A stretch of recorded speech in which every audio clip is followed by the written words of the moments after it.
Well, howdy everybody. Steve the Amateur Historian coming to you from more northern sect of kind of the northern fringe of downtown. I'm actually coming to Broadway and Gleason, in the Harlow block over here. This looks fantastic. But anyway, I'm not here to make googly eyes at these old buildings. I'm here to get rammed by oncoming traffic. Alright. Well, that was fun. Anyway, so I'm heading over, I think just a couple blocks north, so I'm going the right direction, I think. Trying to get to 10th between Irving and Johnson for a fresh episode of Historic Murders of Portland.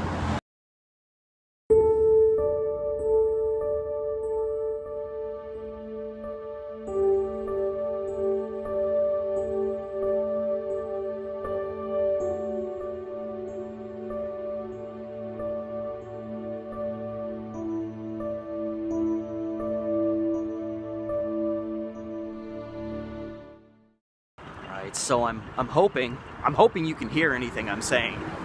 I've been recently having some issues with the audio kind of coming and going on my iPhone here. It's a very old.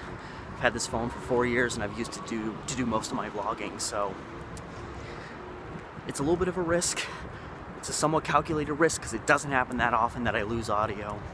So I'm hoping this thing sticks out for me.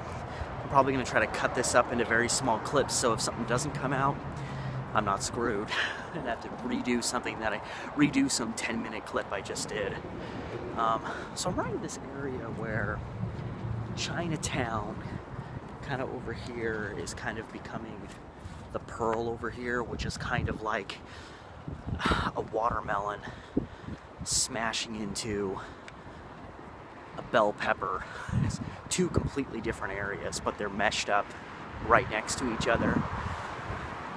And 10th Avenue is dead ahead. So for most of the cases I cover, it's known what happened to the victim. But every so often that ends up not being the case. I had one case that I did a long time ago in this series about a guy named Henry Johnson who was staying at a hotel in the city, and nobody knows what happened to him. All they know is that his roommate said some guys came up and just beat the living crap out of him. When authorities went to Johnson's hotel room, it was abundantly clear someone had been murdered in there, but nobody knew what happened to Henry Johnson, what happened to the body, who attacked him. There was no resolution. Nobody knows what happened. And this story is kind of along those same lines of someone who vanished and nobody knows what happened, but logistically speaking, it's likely that this individual's life was taken from them. Now, it's possible, every so often people will just disappear. They want to get away from people, they don't want to deal with society anymore, they don't want to deal with whatever's going on in their immediate life, so they take off, they go somewhere, they disappear, and nobody knows what happened to them, but it's really they just don't want to be living in the dynamic that they're living in anymore. However, I don't think that's the case for this particular case that I'm about to bring to you, because this particular individual had specific plans about where he was going to go, and he never made it. This was a guy named Anton Numvar. His last name was spelled N-U-M-V-A-R, Numvar, and he was from Austria. He was an Austrian immigrant. He'd been living in Portland for a long time. He worked for the Union Meat Company, which was, when he worked there, they were located at 4th and Gleason, so about 6 blocks back that way and a couple blocks down that way. However, he was living a very modest lifestyle in kind of a beat-up, shabby rooming house that was actually located right over here.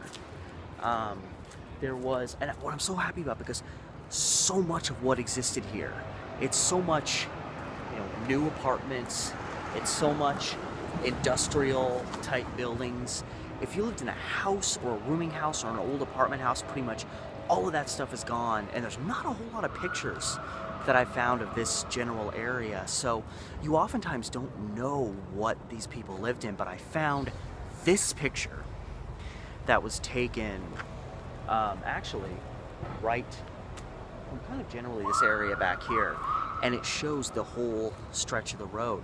And you see in the middle there's kind of this rundown apartment house, but it's obviously like an apartment house where people rent out rooms. You can see it says rooms there, and past it you actually see this big brick kind of warehouse building, and part of that building is actually still here. This is a very kind of Portland thing. I know there's a building on the east side of the river where kind of the external remains are still here, and it's used for a parking lot like this, but you can kind of see that this is still here, and you think, oh, well, it's just a brick building here. And then you look, they have the old window here, and you look in there, and it's parking. But yeah, it's really cool that they've kept kind of all the old remains of this building. Got a piece of old rebar sticking out here. Here's another window. And it just kind of goes to here, and this was a big warehouse that was here, and Anton Numvar lived in an apartment house right next to this building. So I was really glad. I thought it was a really cool added touch that this is still here. But I was really happy to find a photograph that actually depicted the place where this guy lived, because the odds of finding an old picture of a place like that in this particular area is not exactly common. So this building ended, you know, probably right about where this pathway is. So the rooming house he lived in would have been right, literally right here. And Anton Numvar knew what he was doing in life, with his life. He'd worked for Union Meat for a long time. He saved up a lot of money from working here, and he'd actually, he'd made money through other various business ventures, and he was saving up his money. He was saving up and saving it up. He knew you could make better money here than probably in Austria.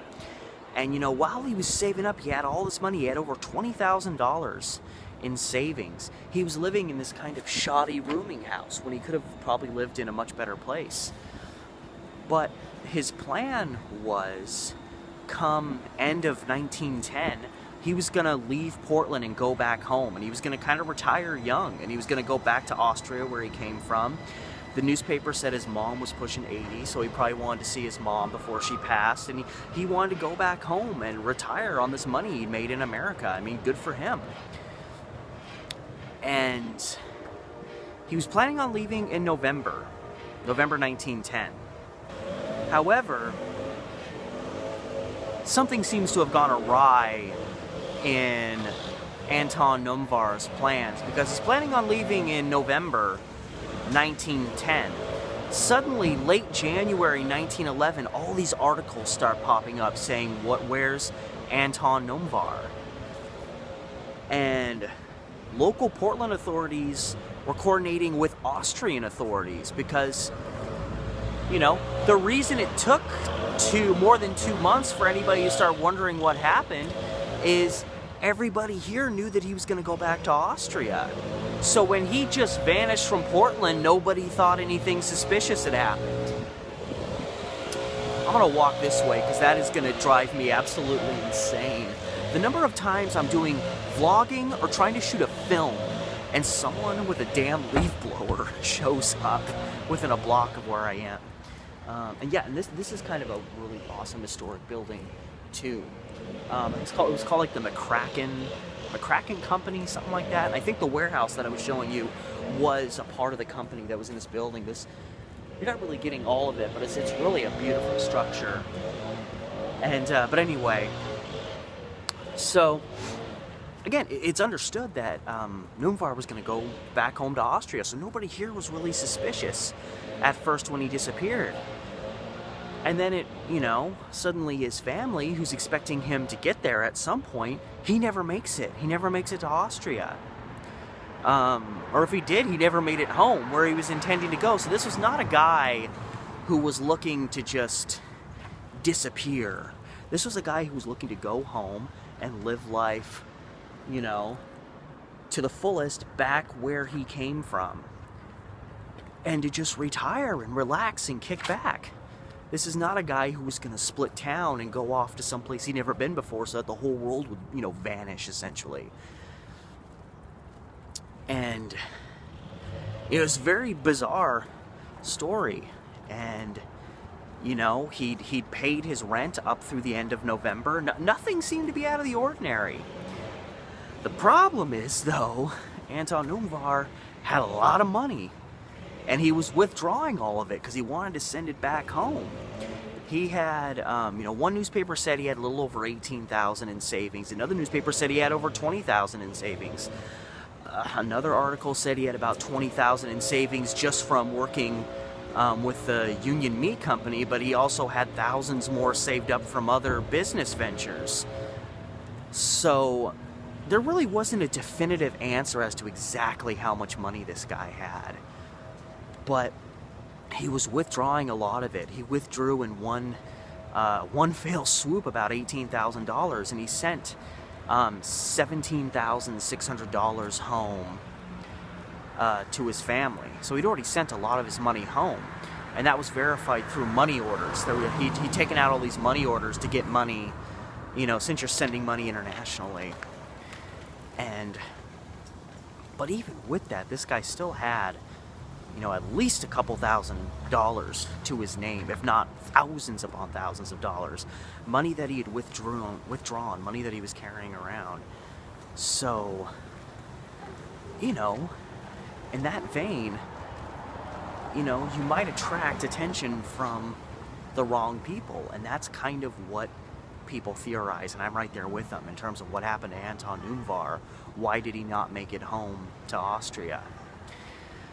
The last time he's seen, you know, he leaves his apartment house, which again would have been right here. The last person to see him alive is his landlord. This is on November 17th, 1910. Last time Anton Numvar is seen alive before he mysteriously disappears.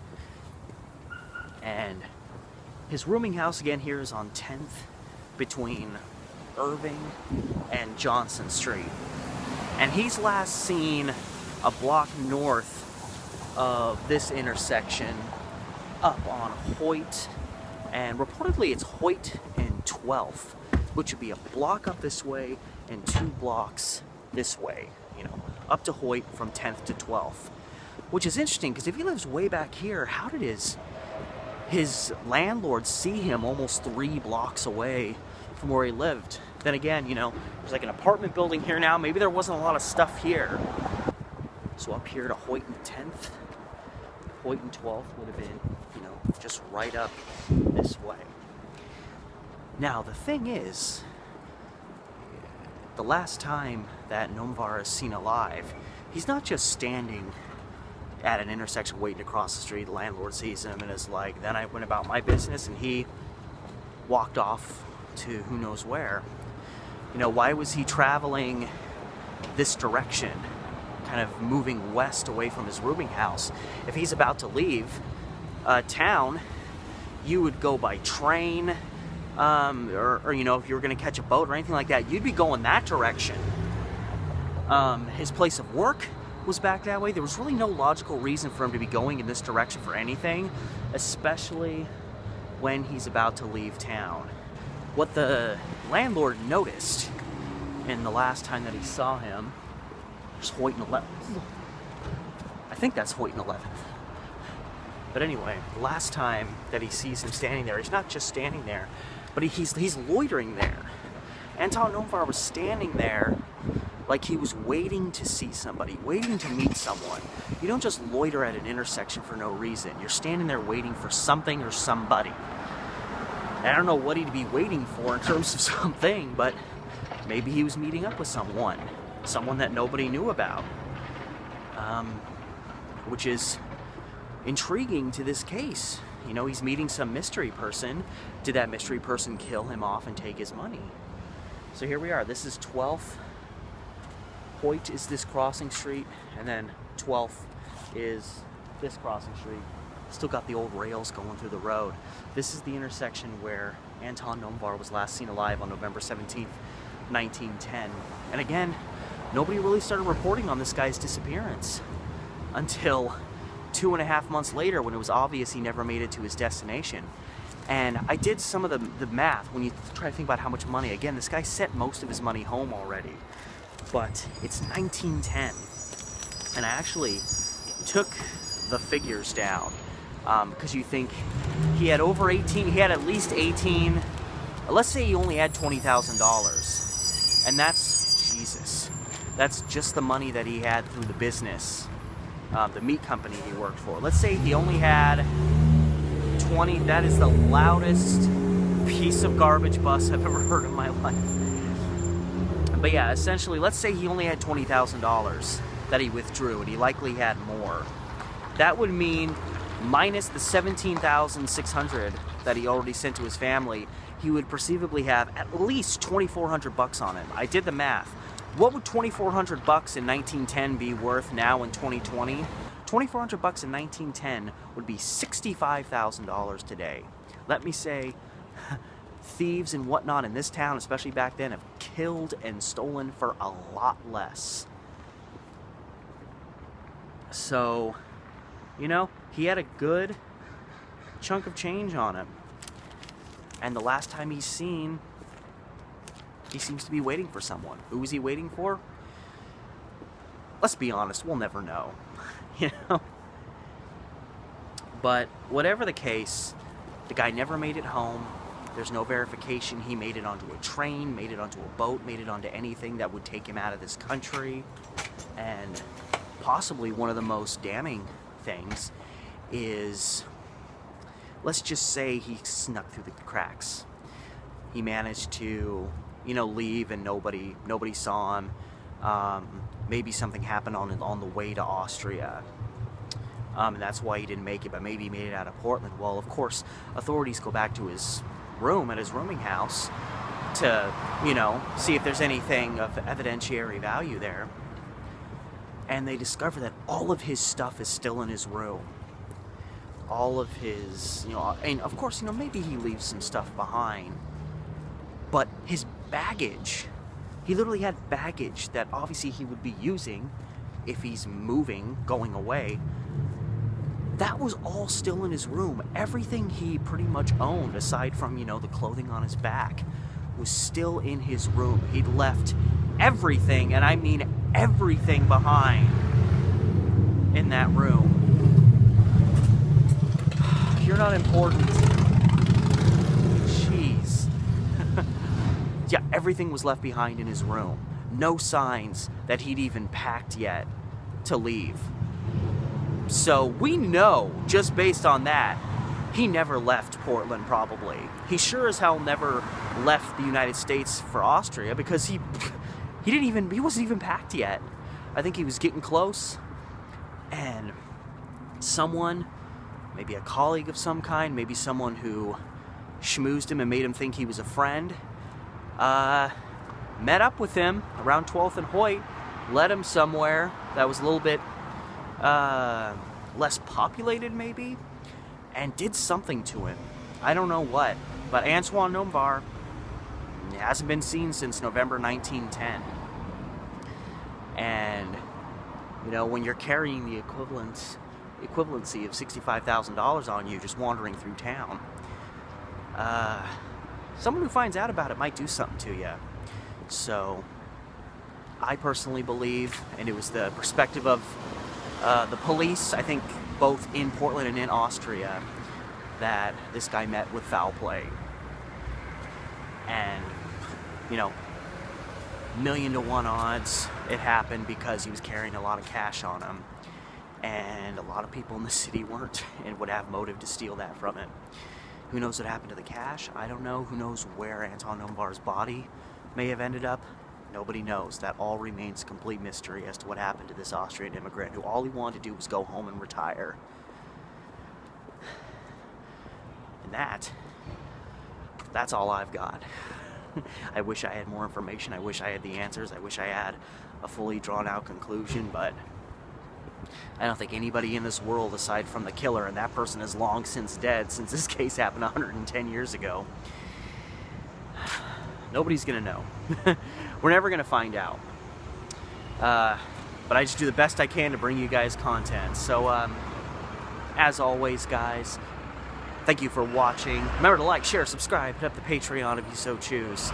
And till next time, from the heart, oh my God, every truck in this town is so loud. From the heart, I love you. And this is Steve the Amateur Historian, and I'll see you next time.